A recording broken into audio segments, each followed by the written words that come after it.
Hello everyone and welcome back to my channel. आज का हम लोग का टॉपिक है कॉस्ट अकाउंटिंग। ठीक है, आज हम लोग बस इसका इंट्रोडक्शन देखेंगे। अच्छा, अगर आप लोग कॉस्ट अकाउंटिंग पढ़ रहे हैं तो मैं सेफली अज्यूम कर सकती हूँ कि आपने थोड़ी बहुत फाइनेंशियल अकाउंटिंग कभी ना कभी पढ़ी होगी। 11th में, 12th में, या आपने बीबीए बीकॉम या ग्रेजुएशन के फर्स्ट ईयर में। तो हम लोग को बेसिक डिफरेंस पता होना चाहिए फाइनेंशियल अकाउंटिंग और कॉस्ट अकाउंटिंग का। तो देखिए, जैसे लिखा हुआ है ना, financial accounting provides information about the profit and loss and the overall financial position of the organisation. हम लोग फाइनेंशियल अकाउंटिंग में क्या करते थे, पहले कोई भी बिजनेस ट्रांजैक्शन होता था तो उसे रिकॉर्ड करते थे जनरल जर्नल में। उसके बाद लेजर में क्लासीफाई करते थे, ट्रायल बैलेंस बनाते थे समराइज करने के लिए, और फिर पीएनएल स्टेटमेंट और बैलेंस शीट बनाते थे सो दैट हमें अपने बिजनेस का ट्रू एंड फेयर पता चले कि क्या पोजीशन चल रही है। ठीक है, फाइनेंशियल पोजीशन पता चल सके। कॉस्ट अकाउंटिंग क्यों पढ़ते हैं वो हमें आज देखना है।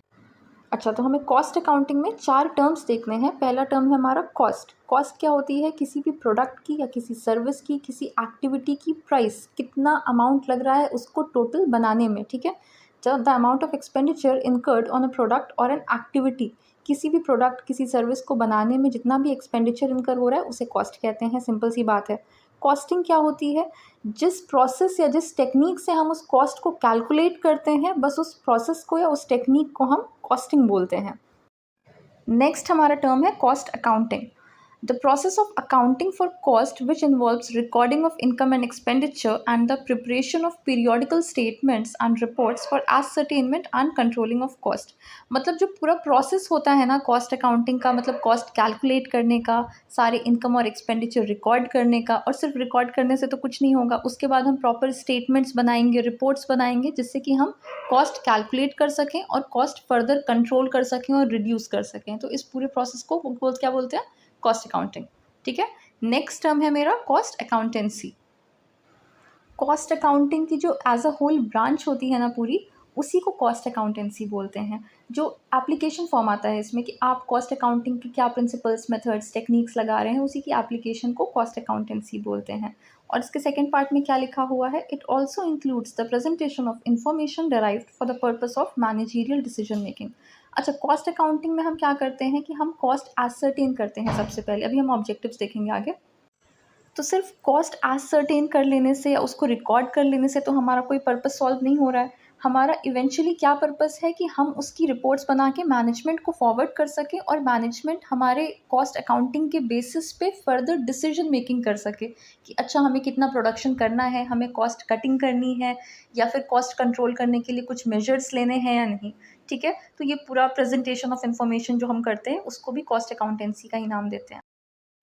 Next, coming to the very main topic, objectives of cost accounting. Cost accounting करने का पर्पस क्या है। तो वैसे सबसे मेन 3 ऑब्जेक्टिव्स होते हैं इसके, कॉस्ट कैलकुलेट करना, कॉस्ट कंट्रोल करना और कॉस्ट रिड्यूस करना। एक एक करके देखते हैं।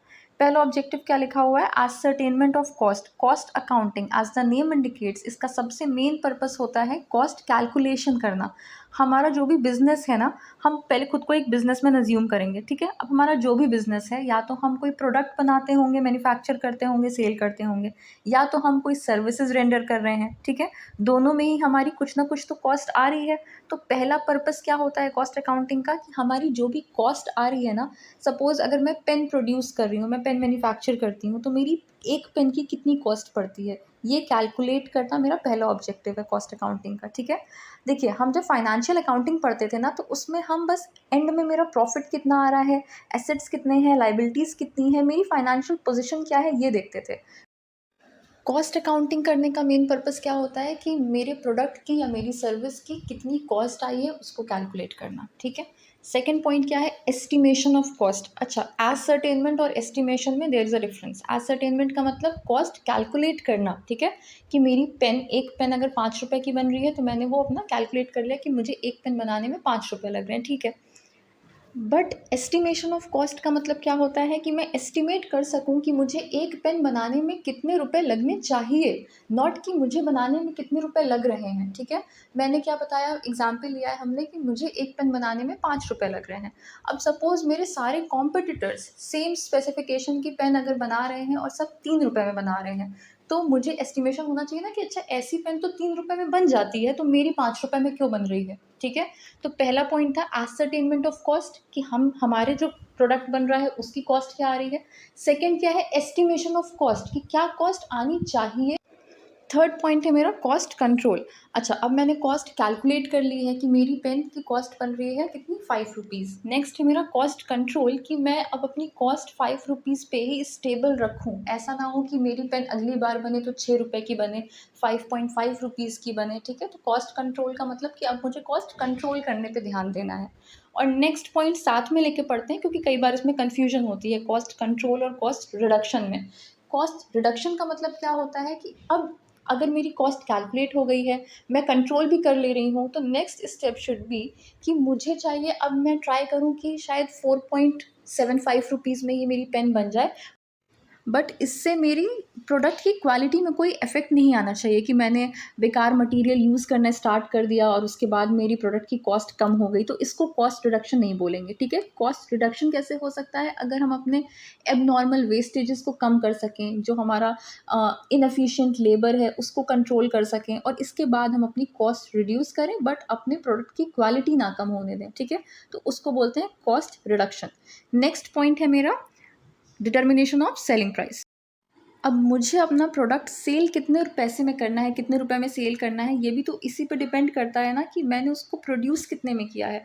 तो जब तक मैं ये नहीं डिटरमाइन करूँगी कि मेरी कॉस्ट कितनी है, अब जैसे अब मैंने कैलकुलेट कर लिया कि मैं जो पेन प्रोड्यूस कर रही हूँ वो 5 रुपये की प्रोड्यूस कर रही हूँ, तभी तो मैं उसको मार्केट में अपनी सेलिंग प्राइस डिसाइड कर सकती हूँ ना, कि 5 रुपये की मैंने पेन बनाई है तो मैं 7 रुपये की उसको बेच सकती हूँ, ठीक है।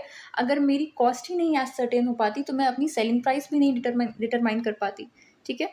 नेक्स्ट पॉइंट है हमारा assisting management in decision making. जैसा कि अभी मैंने पहले भी बताया था कि ये सारी कॉस्ट रिकॉर्ड करने का कोई मतलब नहीं है अगर हम इसे यूज़ ही नहीं करते हैं फर्दर डिसीजन मेकिंग में।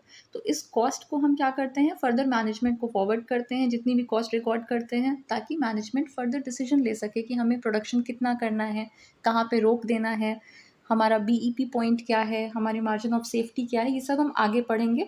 और वैसे मैंने इसका एक लेक्चर पहले डाल दिया है, वो मैं डिस्क्रिप्शन में भी दे दूँगी, तो अगर आपको देखना हो तो आप पहले वो देख लीजिएगा, ठीक है।